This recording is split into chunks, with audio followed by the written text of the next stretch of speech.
will be using the Andis Super 2-Speed Clipper with T84 blade to groom our horse. The Super 2-Speed Clipper features detachable blades and regular and super fast cutting speeds. Dana Boyd Miller will be teaching practical and effective grooming techniques using the Andis Super 2-Speed and Andis AGR cordless clipper. Dana is the premier horse groomer in the United States. She's from Wellington, Florida, and has worked in many different facets of the equine industry for the past 25 years. Dana has been clipping exclusively since 1991, clipping approximately 600 horses between the months of September and April in South Florida. Her 25 years of experience has included training, teaching, racing thoroughbreds, and showing hunters. Dana clips many of the top show hunters and jumpers, as well as many other types of champion show horses from around the world. Before we begin, let's go over two important maintenance procedures: oiling the blade and changing the blade drive.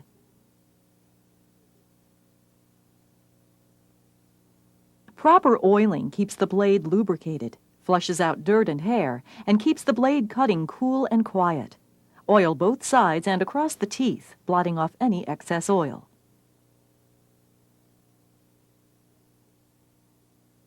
Every 300 hours, change the blade drive to keep your clipper cutting like new.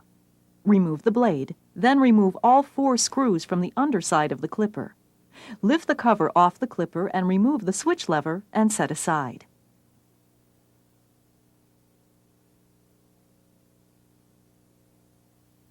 Next, remove both screws holding the blade drive to the lower housing. Each new blade drive contains complete step-by-step instructions. After removing both screws, lift off the blade drive by pulling up on the assembly. Insert the new assembly by sliding the assembly over the metal cam and snapping the 2 holes onto the small pins protruding from the lower housing. Replace the 2 screws through the blade drive assembly and tighten into the lower housing. After reattaching the switch lever, replace the cover, being sure it fits flush to the bottom housing. Insert and tighten the 2 longer screws into the 2 front holes and 2 shorter screws into the 2 back holes. Snap the blade back on the clipper and you're finished and ready to groom.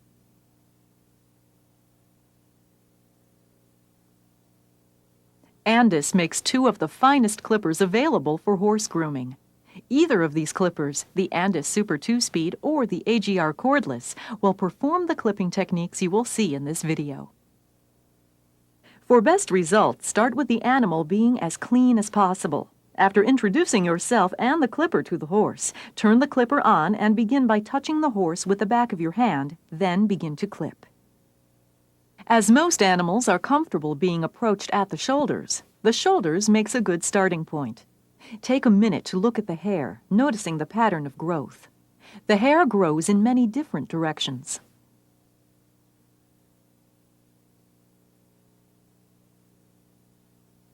Clip into the growth pattern. Be careful to slide the blade flat along the surface of the skin, not on an angle. This should alleviate any chance of leaving welts, lines, or the possibility of the hair being pulled instead of cut. Whether you use long or short strokes is a personal preference. Be sure to make the strokes even, working up through and completing one area at a time. Sometimes on the shoulders there will be a bony area. It works well to use your other hand to stretch the skin off of the bone so that it is more comfortable for the animal. The same technique applies to loose skin.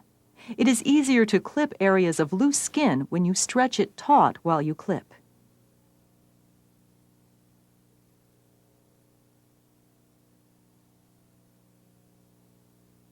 Next, we will work in the vicinity of the mane.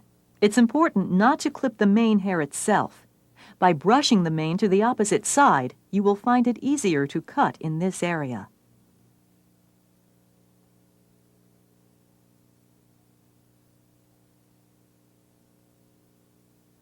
You will be able to distinguish the difference between the hair of the mane and the hair of the coat, not only by length but also by texture. Run your clipper in a downward motion, again paying attention to the direction of the hair growth. When working on the bridle path, start near the back of the head and clip towards the mane. Hold the mane with your other hand to prevent clipping a longer bridle path than desired. After clipping off the bulk of the hair, go back and blend the two areas together by clipping downward toward the neck.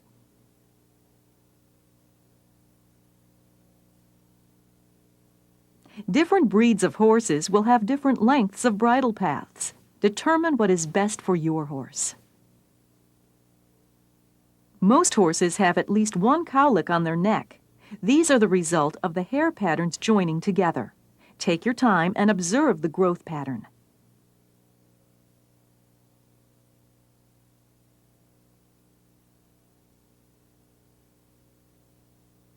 By clipping into the hair, using small controlled strokes, it will be easier to negotiate the swirling pattern. The next area to be groomed will be the legs. Divide the legs into two sections, the upper leg or forearm and the lower leg.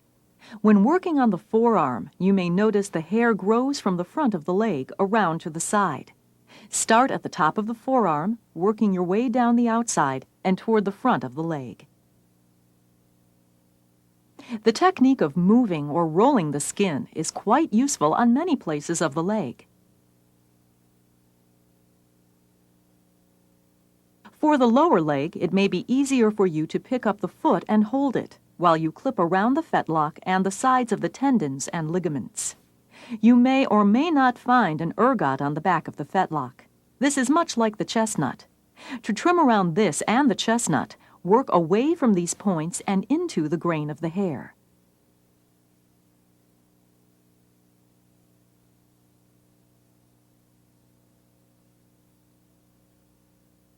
When working on the front of the lower leg, you will notice the hair appears to grow straight downward. Look again. It actually grows from the center toward the sides.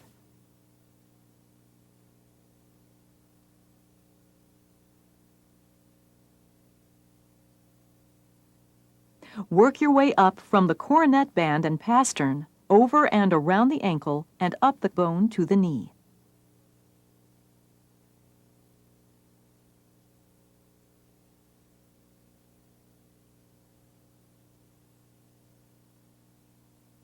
The hair covering the knee is much thicker. Take your time and allow the clipper to do its job. Don't try to force or push the machine through the hair.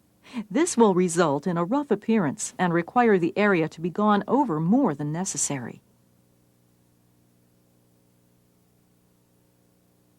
For efficiency and a better view of the clipping surface, clip the inside of the opposite leg. Make sure to touch the horse first in an effort to make him aware of the next area to be worked on.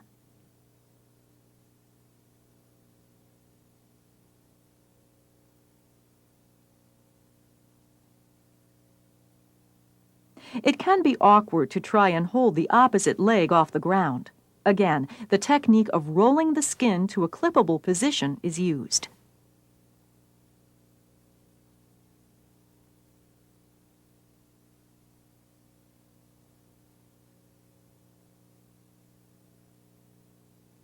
As you work your way up the inside of the forearm, you may find it necessary to stretch out the wrinkled skin with your other hand.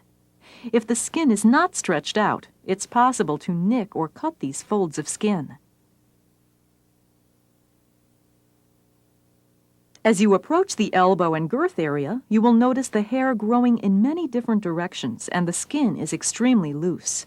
It is helpful to position the horse to stand with its front leg slightly forward. This will give you the needed room for maneuvering as well as tightening some of the looseness of the skin.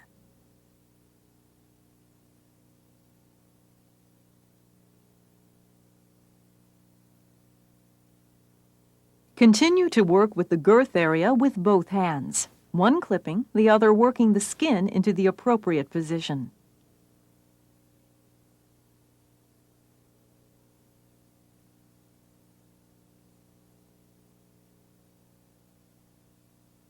Next, we begin with clipping the barrel. Although this is a large area, it is relatively easy. You may be tempted to take full body length strokes. However, working with short to medium length strokes and overlapping slightly will result in a smooth, even finish. Remember to keep the blade surface flat on the skin and allow the clipper to glide through the coat.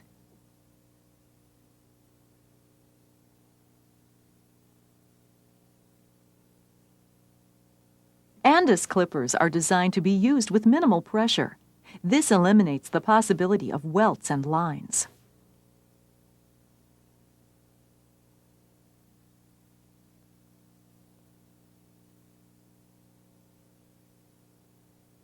As you progress down the barrel to the stomach, stand close to the animal. Find a position that is comfortable for you to work in. There will be some stretching and bending required to clip the underside of the stomach. Do not put yourself in a compromising position, such as being on your hands and knees or sitting on the ground. Even the best horse can become unsettled by innocent acts from outside influences. Moving on, we come to the coupling, flank, and loin. By now, you should be recognizing the many changes of direction in the hair growth.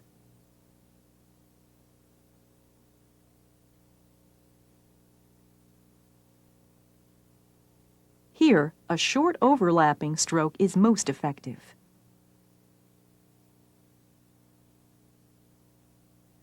When clipping in this area, be careful to note the swirls and changes in the hair's growth pattern. Clip slightly into the next growth pattern.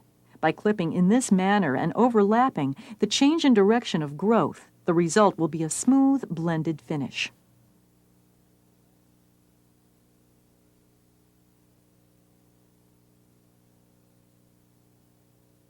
This is the largest example of the swirling patterns found throughout the body and even on the head. Continue using the short overlapping stroke, cutting into the previously clipped area. Be sure not to clip straight down through the swirl, as you may end up with ridges.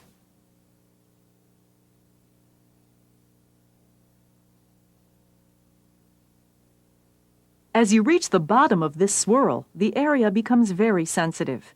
By using your other hand to slightly stretch the skin, you are able to help reduce the horse's twitching, which is a natural reflex response.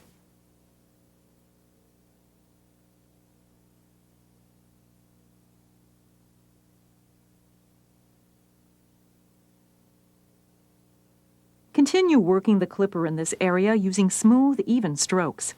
You can see how keeping the clipper blade flat against the horse results in a smooth and even cut.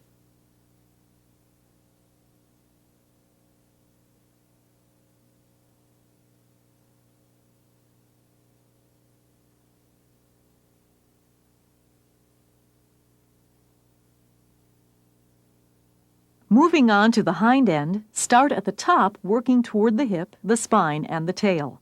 Because this is a rounded area similar to the shoulders, growth patterns may be deceiving. Take special note of the growth pattern while clipping. To work quickly and effectively, the blade should be oiled every 10 to 15 minutes. Oiling the blades frequently will enable them to cut faster and stay cooler, thus prolonging the life of your blades. Remember to wipe off any excess oil as not to leave a stain on the horse. As you continue working downward from the hip, follow the growth pattern clipping against the grain of the hair.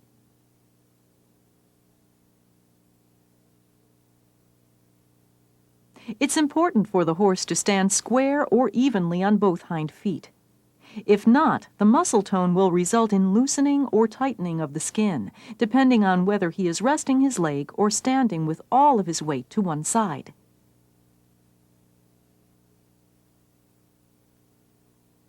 As you move further back on the hind leg, you will be finishing the top of the croup area. Here, you will clip all the way to the center of the spine. Usually, the hair is now growing directly away from the head.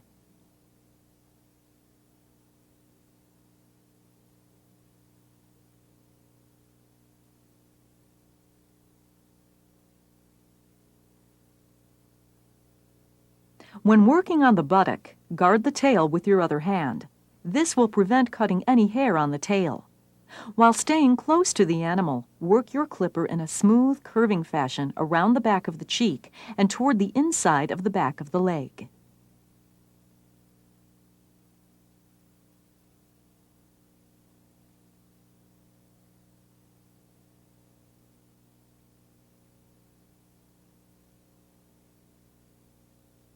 To create the triangle, locate a point on the spine roughly 3 to 4 inches above the base of the tail. Clip through the coat, starting on an outside corner of the base of the tail and following through to the point on the spine. After completing this procedure from both sides of the tail, your end result will be an even, centered triangle. The triangle is left on for mainly cosmetic reasons. It provides a way to finish the tail neatly and without jeopardy to any tail hair itself.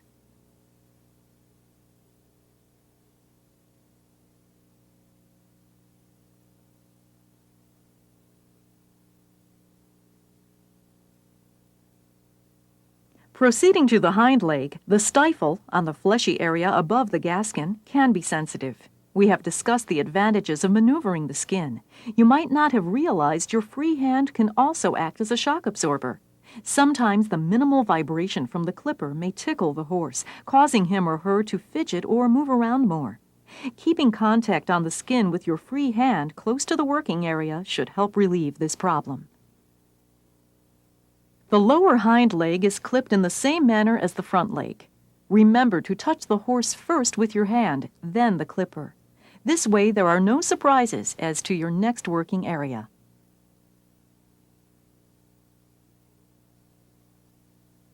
Finally, we come to the head. Even though this is one of the last areas to be clipped, there are several sections to be discussed. Start by removing the whiskers on the muzzle. You can use the clippers the same way as you have throughout the rest of the body, or turn the clipper over as though they were upside down to carefully remove the whiskers as close to the skin as possible. We have removed the halter for both better accessibility and a better view of the cheek and sides of the face. Steady the head with your free hand and begin on the cheek, clipping into the grain of the coat. By taking your time observing the growth patterns and using short, overlapping strokes, the result will be a smooth finish and shouldn't take very long.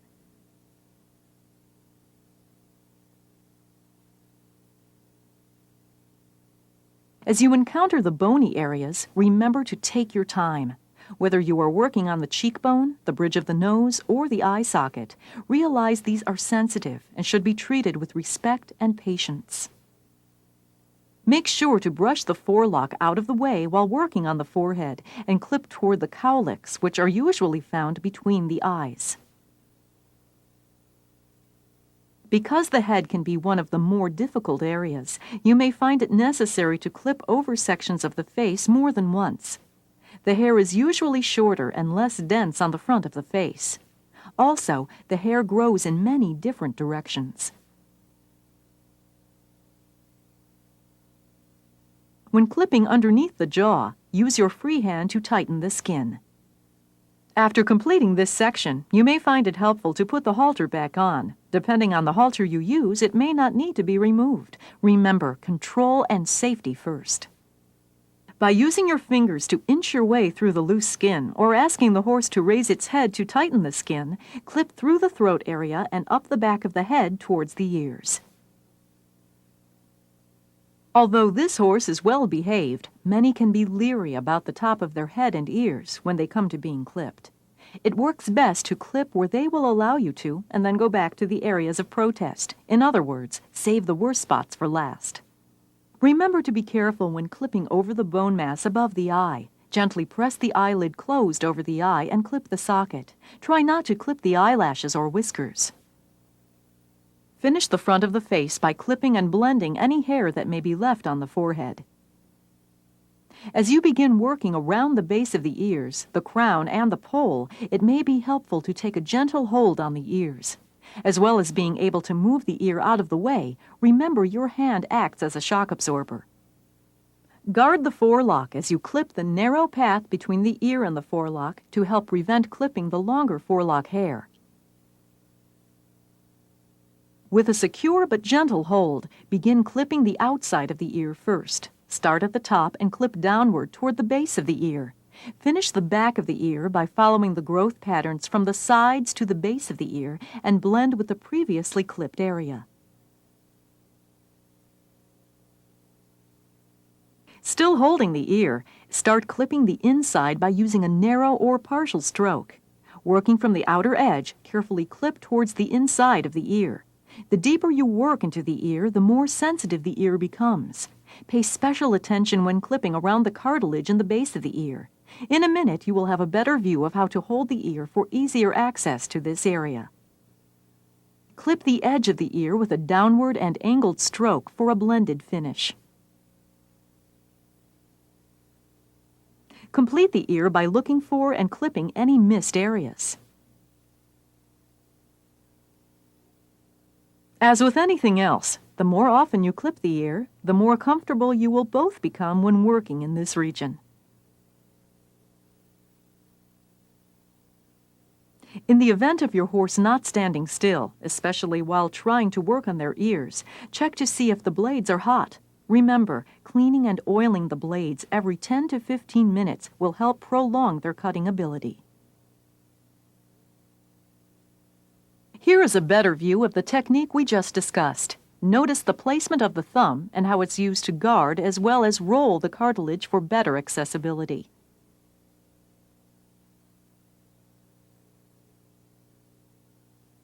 This is the Andis AGR cordless clipper. As we finish up, notice we use the AGR cordless clipper with a size 10 blade.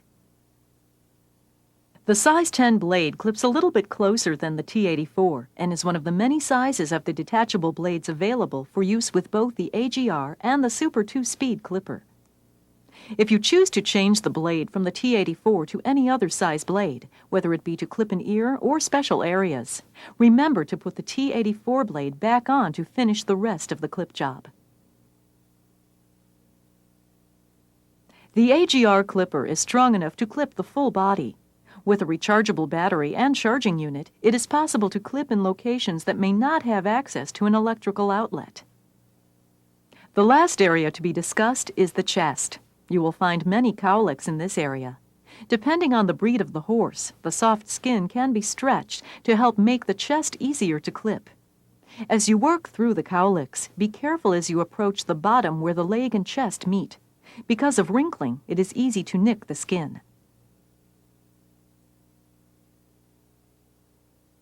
Look closely at the growth pattern. Clip into the grain of the coat. Most importantly, take your time. With patience and practice, and by following the techniques that we have discussed in this video, not only will you be able to clip your horse, you will be happy with the end results. We hope this video has been helpful, and thank you for choosing Andis to meet all your clipping needs.